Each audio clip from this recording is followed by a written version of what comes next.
So the first thing you'll notice is that we are not in our laminar flow hood. We are just out on our bench. And that's okay, because we are going to be collecting the cells into our test tubes and just removing them from the media. Now it doesn't matter whether we work in the laminar flow hood or not. It does matter that we remain clean and aseptic, but only in the sense that we don't want to contaminate ourselves with something foreign. But we don't need to worry about the same type of aseptic technique as before. Also, we have to be careful not to mix the samples between each other and keep each other separate. So everything that you see over there has been, our cell lysis buffer was in the fridge, so it is cold. It's still at 4 degrees. We have some sterile PBS to wash our cells. This doesn't have to be at the 4 degrees, but it does help if it is to make it even more better, because the cold allows the proteases not to work as quickly, so your cells and your proteins stay stable longer. These are all the extracts that we have collected so far from each of our time points. These were already set up, pre-labeled in the beginning of the experiment, and we color-coded the samples to make it easier for us to collect them without making a mistake. The last one to be collected is the 48-hour. Once we collect them, we move them over to the other side of the rack again to make sure that we don't accidentally recollect in the same tube in our hurry and make a mistake. Now, typically we would have lots of rows of tubes, and the tube that I'm working with, or the row that I'm working with, I go ahead and move it to the front, and I open up the lids. I put the samples in the same order that I'm going to collect them. So untreated MS023, MG132 first, and then my P2 low, medium, and high. And I go ahead and I open the lids so that they are ready to go. The next thing I'm going to do is I'm going to go ahead and aspirate the media that's on the plate in the wells. Again, you don't want to leave the lid off too long, but you can use your hand to just hold it down so you can quickly and effectively remove all the media. I'm going to do the same thing on the other side. You can tilt it so you don't disturb the cells with the vacuum pressure, and just collect the media on top of the cell. Now this is going to remove all the floaters and dead cells and the debris from the system. So the only thing that's going to be left behind are the cells that are actually attached, still alive or dying. They could be in the middle of dying, but they are still attached to the surface of the plate. Those are the cells that we are going to collect. Now I have a 1000 microliter pipetter, and I'm taking about 1 ml of PBS, which is enough to cover the surface of the plate, and I'm going to gently wash them to remove remnant PBS, remnant FBS, and sugars, and any proteins that are attached to it that were part of the serum and the media and not part of the actual cell culture. Because we are interested in the proteins that were changed inside the cell, the gene expression inside the cells in response to the drug, and not what happened in the media itself. I can gently wash them, and if you wanted to, you could look at them at this time to look at the viability as well, because now with the floaters removed, it's going to be a lot less cleaner to see. So let's see that. Okay, so here is our untreated culture and the cells that you see within it. Let's see how it compares. Here is the general PRMT inhibitor. You do see similar confluence in this one. Here is that super lethal MG132, which unfortunately didn't leave any living cells behind. Looking at the P2, this is our low concentration, so we don't expect it to be as dramatic as the others.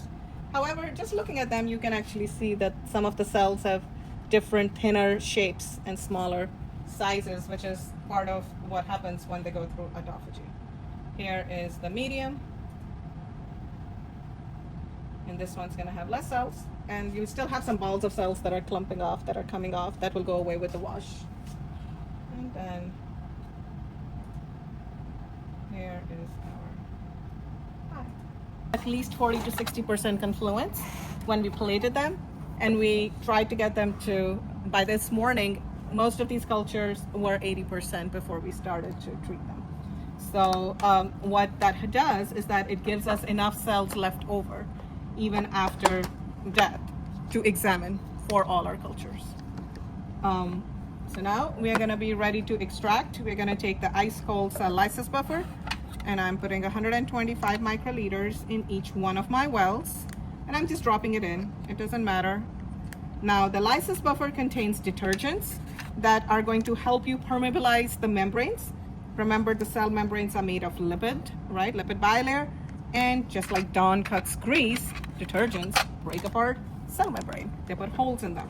And so it makes it easier to break open the membrane and get out all the proteins from inside the cell. It also contains high concentrations of salts. And then it contains two types of inhibitors. It contains protease inhibitors to inhibit proteases from chewing up all our proteins that we are interested in looking at. And it also contains a phosphorylation or deglycosylation inhibitor to remove, to prevent removal of phosphates and sugars from the proteins that make them active. The cell lysis buffer we are using is a very gentle one, so it allows us to maintain the activity of the protein, so we could still study them in an activity assay if we wanted. Now, to collect the cells in the lysis buffer, we are using these cell scrapers that look like little squeegees, and we just kind of scrape the surface of the well to collect the cells in the lysis buffer. I'm going to use one of these squeegees for each one of my sample, and then put them in conflict containing beaker to decontaminate. And again, as you do it, you will actually see little particles, which are essentially clumps of cells that are being collected into the lysis buffer. And it's going to help you collect more cells, and it's going to help you collect better protein, because you'll get better rupture of the cells to get your protein out. You know, the sound is a little annoying, but that's okay. So as you do this, you will actually notice that some of the wells, the cells come off a lot easier than others. For example, this P2 well, the cells, even though there were a lot of cells there, they literally felt like they were coming off like a sheet. And that could be indicative, same thing here with the P2M, indicative of the stress that they're going through. As they become stressed, they are less strongly attached to each other and to the surface. And here you can even see that, you know, in there. And they come off a lot easier. That's why trypsinization works quicker too on these cells. If we had left them on there for another day, they were probably going to have a lot more dying cells at 72 hours. So now that I have collected the cells into the lysate, I'm going to collect it into their pre-labeled tubes. Again, you need to make sure to change the tip. And as soon as I finish collecting the sample, I close the lid so I don't accidentally reuse it with my next sample. Get rid of the tip, move on with the next one.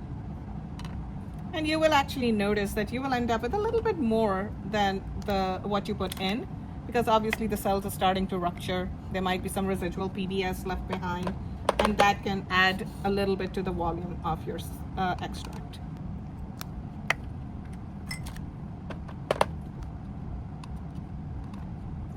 Saw a little clump of cell hanging out in the corner, so I collected it too. The last one.